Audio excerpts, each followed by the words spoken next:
Hi, I'm Birdie. Thank you for joining me for my newest astro forecast on the full moon in Virgo happening on March 7th.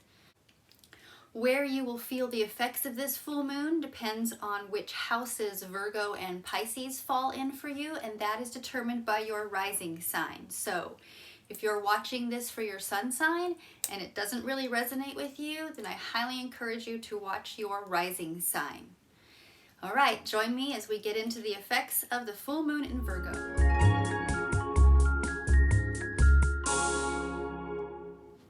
Hi, Taurus. This full moon in Virgo is happening in your 5th house and in your 11th house.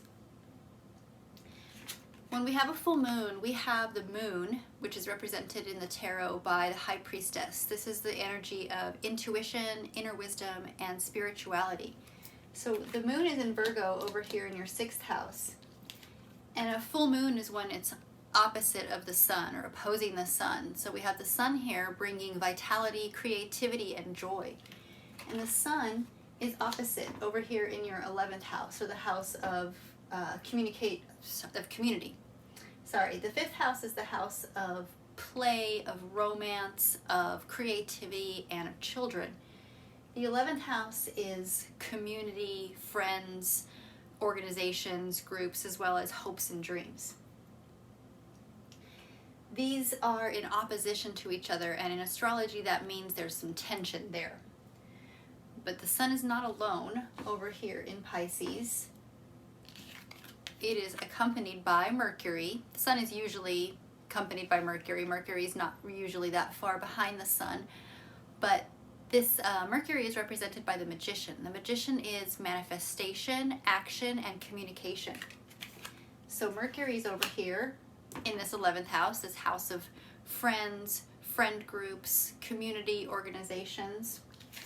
They are also joined by Neptune. Neptune is the Hanged Man, and this is the energy of surrender and letting go or spiritual growth. And lastly, in this Pisces party, and Pisces again is your 11th house, we have Saturn. Saturn is represented by the world. This is completion, fulfillment, and harmony. So all of that energy is opposing the energy of the moon. The moon is emotions and our past, and especially things that we are rooted to, past events, past experiences, people, old situations that we have these roots to. Think of it as the roots and the branches. The roots of your home, this is your private life, this is your home life, these are your origins, and then the 11th house, the branches. This is how you are sharing yourself with the community. So there's tension there, and that tension of an opposition is like a rubber band. It's like being pulled two different ways, and if you pull too far, you're going to break the rubber band. So the idea is to find balance. Find the balance to where the tension is just right. Balance between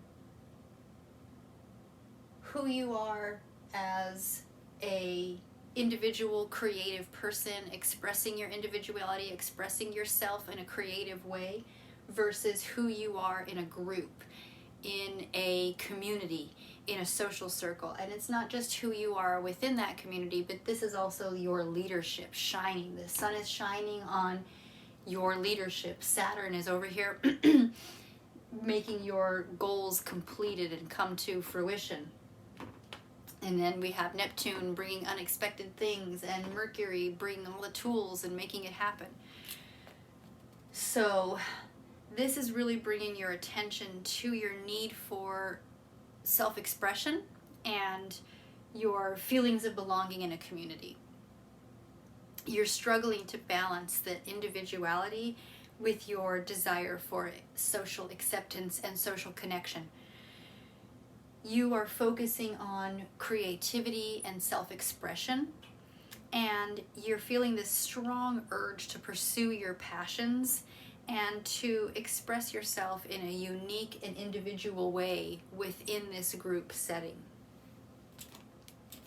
Now, along with this situation here, we have Uranus, or the Fool. This is beginnings and innocence and spontaneity.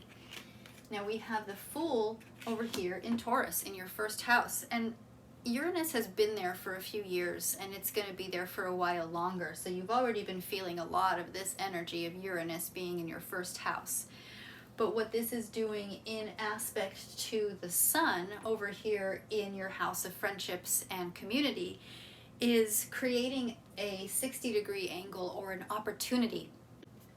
Now what this is doing is bringing unexpected changes to your social circle and to your community or organizations or groups that you belong to. You will need to adapt to new circumstances and to find innovative solutions to social changes, to community changes and organizational changes. Now the Moon over here in your fifth house is also making an aspect to Uranus in your first house. This is 120 degrees away, and this is a trine aspect or a lucky aspect.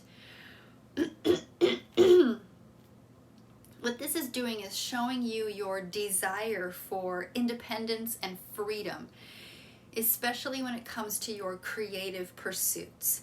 You are seeking new ways to express yourself in your individual creative expression and to break free from limiting patterns and beliefs and habits that are not serving you. They're not helping you on this creative process.